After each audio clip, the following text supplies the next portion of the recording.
Hello, friends, and let's get started. The courtyard was dark and quiet, as if it had died out. The streetlights flickered lazily, illuminating the empty street. The engine of my Camry stalled, and I rubbed my eyes tiredly and reached for a folder with documents. The workday dragged on, as it always did lately. It was almost midnight outside the window, and I had just gotten home from work. When I got out of the car, something crunched under my foot. I lowered my eyes. Paper.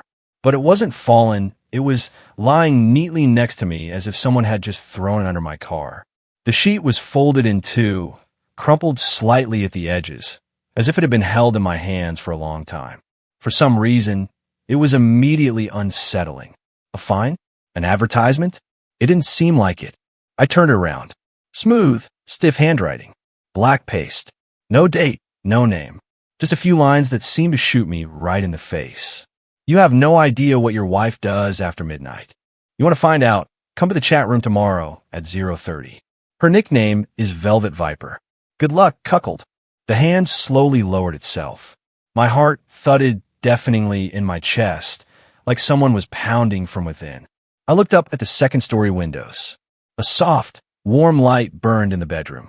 Cassie was still awake. 6 months ago, everything had been normal. At least, that's how it seemed to me.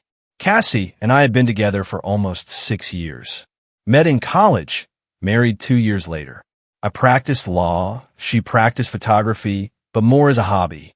Worked at a marketing agency, but at some point she burned out. Started looking for something else to do. One night, she came up to me in the kitchen, hugged me from behind and said, "Jake, I've been thinking, maybe I'll try to start OnlyFans." I almost dropped my coffee mug. "What?" I asked, turning around. She looked calm, even a little playful. "Well, it's nothing like that," she continued. "Just a picture of her legs, maybe some underwear. It's a trend with girls these days. And yes, everything is under your supervision. If you don't like it, I'm out right away." I laughed at the time. I thought it was a joke. But a couple days later, she showed me the page. And then, somehow, we started taking pictures. I held the phone. She posed on the couch, on the kitchen table, in the bathroom, in stockings and lacy tops. At first, it all seemed like a game. Strange, but harmless. It turned me on. "Do you mind?" She asked me one day when we were uploading a photo together. "As long as it's fair, no," I shrugged. "Just as long as it doesn't turn into a—" "Hey," she interrupted. "That's just fan talk. You're the only one I love in my life. Don't be so dramatic."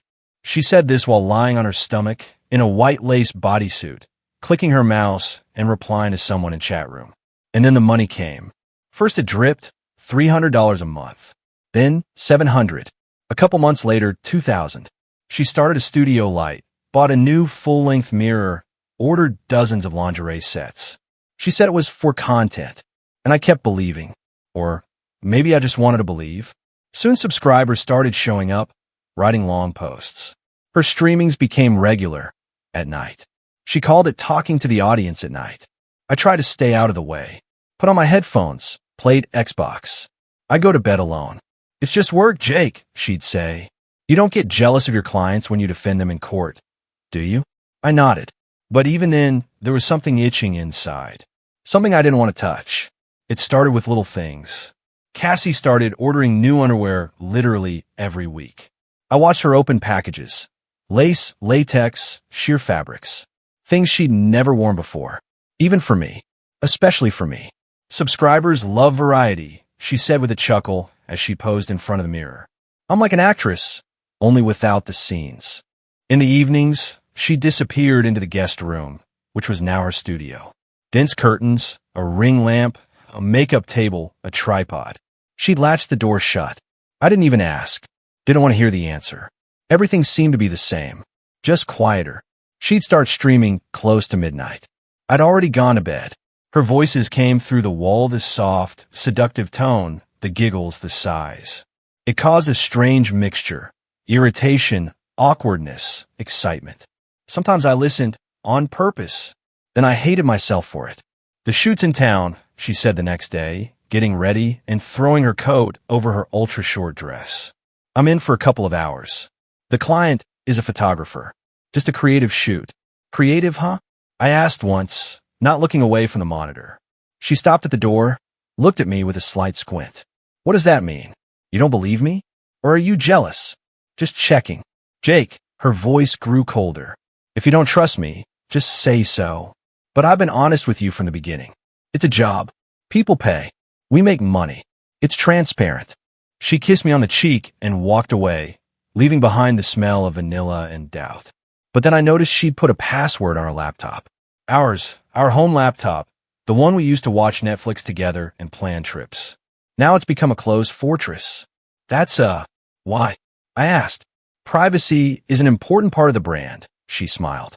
Some clients pay for individuality. They need to feel like I'm just for them. I restrained myself. I nodded, but a spring was coiling inside. And then came the night, when I came home late and found the note. I didn't tell her about the note. I lay next to her in bed, watching her flip through TikTok. She rested her head on my chest like nothing had happened. I stared at the ceiling. The alarm clock read 0:12. It was 18 minutes until the stream, but I didn't wait for it and fell asleep. The next night, I sat down at my old laptop in my office. Got a new email account.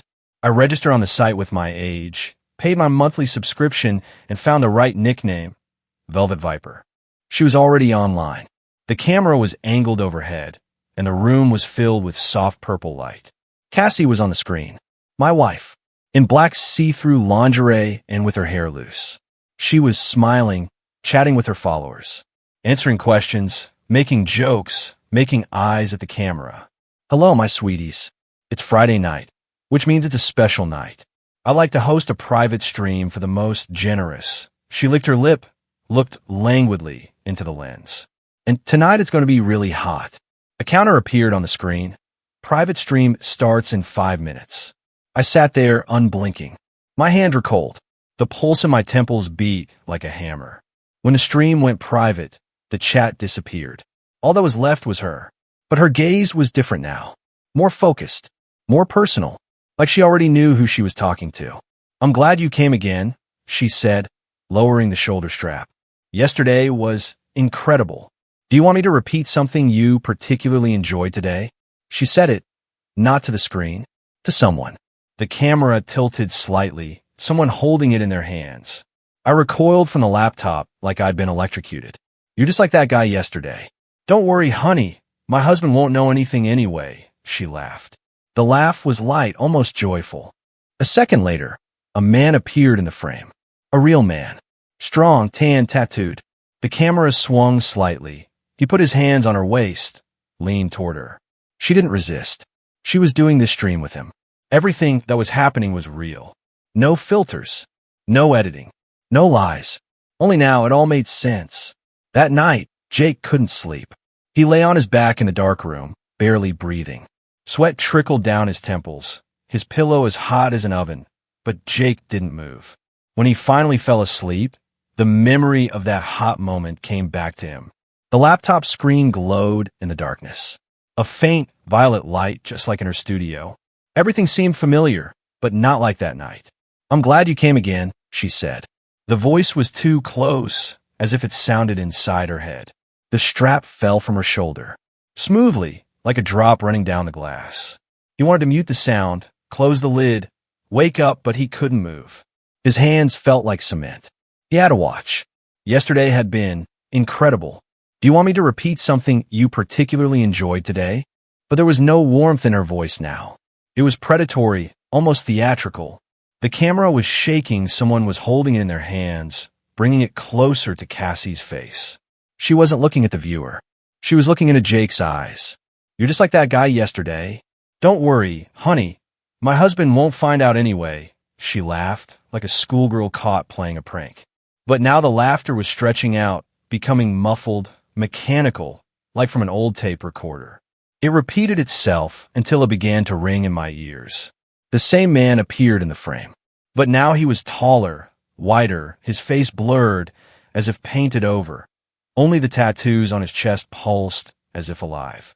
He slowly brought his hands up to Cassie, put them around her waist. Jake wanted to scream, not out of fear, but out of savage impotence. She wasn't just not resisting. She whispered something in his ear, smiling. And then she turned toward the camera, looking into Jake's eyes, and whispered, You'll forgive me anyway. You always forgive. The picture blurred. The screen flickered, and now he was in the man's place. Same underwear, same pose. She was snuggling up to him, breathing down his neck, saying, "You look good as a sucker." "I do." Jake opened his eyes and woke up in silence. His heart was pounding, his shirt sticking to his back. He sat up, staring into the darkness. There was nothing, just the echo of her laughter, lodged somewhere in his head. The morning was surprisingly ordinary. The kitchen was flooded with sunshine, the smell of coffee, the toaster clanking. Only inside me was an emptiness, the kind that first tinkles, then turns to ice. Cassie was standing at the stove in my shirt, cooking scrambled eggs, hair a little disheveled, her eyes calm, like she hadn't fucked someone else on camera the night before. "Good morning," she said, smiling. "You're so quiet today. Is everything okay?" I nodded. I didn't feel like talking. Not a single word. I just watched her pour her coffee, raising the cup to her lips, sitting cross-legged at the table. "Tired?" she asked, taking a sip. "Why don't we go somewhere this weekend? I found a cool Airbnb in the mountains. It has an outdoor bathroom. What do you say?" "I do, but not right now." I responded again with a nod and pretended to watch the news on my phone. This time I decided to strip everything down to the ground. I waited until the evening, when Cassie locked herself in her studio again, another late-night stream. I went to the bedroom and opened her drawer. The fifth one, the bottom one, where her perfume and letters used to be. There was a second phone in there now. New. No case, no stickers. I turn it on. No password. Stupid. At this point, stupid. There were chats on the phone. A lot of chats. Real names. Prices. Dates. Photos. Videos. They weren't just flirting with her. They were dating. For money. $5,000 a night. $7,000 for 3. There were regulars who paid for exclusive weekends, with hotel reservations, with pictures in the elevator, shower videos. I flipped through it all with numb fingers. Among the contacts, I found what I was looking for, the guy who left the note. His nickname was Johnny Cow. The correspondence started with enthusiastic messages. Then it turned to flirting, then real meetings. And then, "You promised we'd be together, Cassie. Why don't you answer anymore? You were different. You were real with me." And now it's that cold tone again, like I was just paying for a body. "If you don't get in touch, I'll tell your husband everything. Don't you think he understands?" That's the whole story. She fell in love, used him, dumped him. And now he's decided that if he can't have her, let him, her husband, have her. I turned off my phone, closed the drawer. I sat on the bed. There was no more pain. There was only clarity. When she came out, I sat down at her computer in the studio, the same one she used to stream on. I went to her profile, VelvetViper. Online. Hundreds of followers online. New photos, new announcements. The usual. No one knew. Not yet. I got into her email account. I found the admin contacts for the platform. I found her old archives. Videos. Chats. I got everything I needed while she was gone. And then I opened the chat room. "Hey, this is Jake, Cassie's husband. You had a private stream here. Here it is. Watch it carefully." So I uploaded the video. The one where she's talking to a stranger's man. Jake won't understand anyway. Then I added a couple of screenshots from the texts. Evidence. Put it all in the public chat room. The platform was boiling. First bewilderment, then anger, then dozens of messages. "Are you serious? You used us. Where's the money for the exclusive?" Fans began to write back one by one. 1 second, the counter was -10, then -50, then 100. Cassie burst into the room with bulging eyes, looking at the monitor where the line -216 subscribers was flashing red. "What have you done?" she screamed. "You've ruined everything." I slowly raised my head. Calmly. No screaming. No tantrums. "No, Cassie. You're the one who turned into a prostitute. This is not a business." She threw herself at me, snatching the laptop, muttering something, frantically closing the windows. "We could have been rich." She exhaled. "We had everything. Everything worked." I stood up. "Worked? For who? You? You sold yourself, streamed with strangers, fucked in hotels for $5,000. And I sat around at night thinking you were just tired from filming? You became a prostitute." She froze, stared at me with a confused, blank stare. I'd never seen her like that before. Not an actress, not a VelvetViper, just a woman I loved, and who betrayed me with all the coldness she could muster. Jake, she whispered. I thought it didn't mean anything. Look, stop. He held up his palm. Don't explain. Don't lie, at least for now. I turned to leave, but halfway out I stopped. I pulled out her other phone, opened her contacts, and selected the list, top 10 donors. I highlighted them all and sent them one message. You weren't alone. Here's your exclusive video. I hit send. She screamed when I told her the truth, running around the house, blaming me, crying. Why did you do it? We could have been rich. Everything was already set up. And then she stopped talking, and I saw something in her eyes that I'd never seen before. Emptiness. She didn't love me. She didn't respect me. She was just comfortable.